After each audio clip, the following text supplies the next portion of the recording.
पाकिस्तान के भीतर गृह युद्ध जैसी स्थिति भयावह होती जा रही है। उत्तर पश्चिमी पाकिस्तान का बन्नू इलाका कल रात धमाकों और गोलियों की तड़तड़ाहट से दहल उठा। एक आत्मघाती हमलावर और बंदूकधारियों ने सुरक्षा चौकी को निशाना बनाया, जिसमें 3 पुलिसकर्मियों की मौत हुई। ये सिर्फ एक हमला नहीं, बल्कि उस आक्रोश का नतीजा है जो दशकों से पाकिस्तान की दमनकारी नीतियों के खिलाफ उबल रहा है। जनरल आसिम मुनीर की सेना ने बलूचों का जो नरसंहार किया, जो जुल्म उठाए, अब उसका हिसाब बराबर किया जा रहा है। हक की इस जंग में बलूच लड़ाके अब कातिल मुनीर की फौज को उन्हीं की भाषा में जवाब दे रहे हैं। तस्वीरें खैबर पख्तूनख्वा के बन्नू की, जहां शनिवार की रात जब दुनिया चैन की नींद सो रही थी, तब बारूद से भरी एक गाड़ी मौत बनकर सुरक्षा चौकी से टकरा गई। धमाका इतना जोरदार था कि आसपास के घर ताश के पत्तों की तरह ढह गए। मलबे के नीचे दबे पुलिस वाले चीखते चिल्लाते रहे, लेकिन जनरल मुनीर की फौज सिर्फ लाशें गिनती रही। इस हमले ने एक बार फिर साबित कर दिया कि पाकिस्तान की हुकूमत ने जिन इलाकों को विकास से दूर रखा,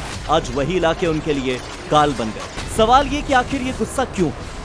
जवाब ये कि दशकों का नरसंहार इसके पीछे जिम्मेदार है। बलूचिस्तान जो संसाधनों से अमीर है, वहां के लोग आज दाने दाने को मोहताज हैं। मुल्ला मुनीर की सेना और पाकिस्तानी पुलिस ने बलूच माताओं की गोद सूनी की, हजारों नौजवानों को गायब कर दिया।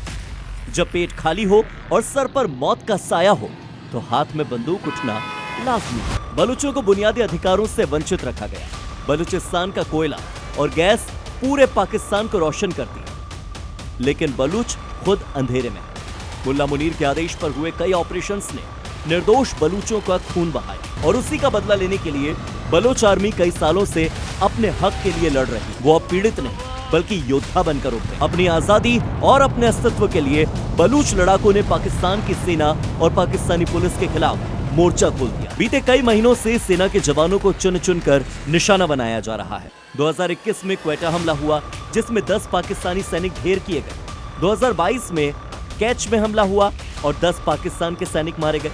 2023 में ग्वादर में हुए हमले में 9 पाकिस्तानी सैनिक ढेर हो गए, जबकि 2024 में हुए आत्मघाती हमले में 74 पाकिस्तानी सैनिकों को मौत के घाट उतार दिया गया। 2025 के जाफर एक्सप्रेस ट्रेन को बंधक बनाए जाने के मामले में भी 30 पाकिस्तानी सैनिक मारे गए, और अब बन्नू का हमला उसी कड़ी का हिस्सा माना जा रहा है। किसी भी समूह ने तत्काल हमले की जिम्मेदारी नहीं ली है, लेकिन ये उन लोगों का बदला है जिन्हें कातिल मुनीर की फौज ने हाशिए पर धकेल दिया था। साफ है कि दमन की राजनीति ज्यादा दिन चलती नहीं। पाकिस्तान की सरकार और सेना ने जिस आग को बलूचिस्तान और सीमावर्ती इलाकों में सुलगाया था, अब उसकी लपटें उनके खुद के मुख्यालयों तक पहुंच रही। जब तक बलूचों को उनका हक और उनकी आजादी नहीं मिलती, मुनीर की फौज के लिए चैन की नींद सो पाना नामुमकिन है। ब्यूरो रिपोर्ट, जी मीडिया।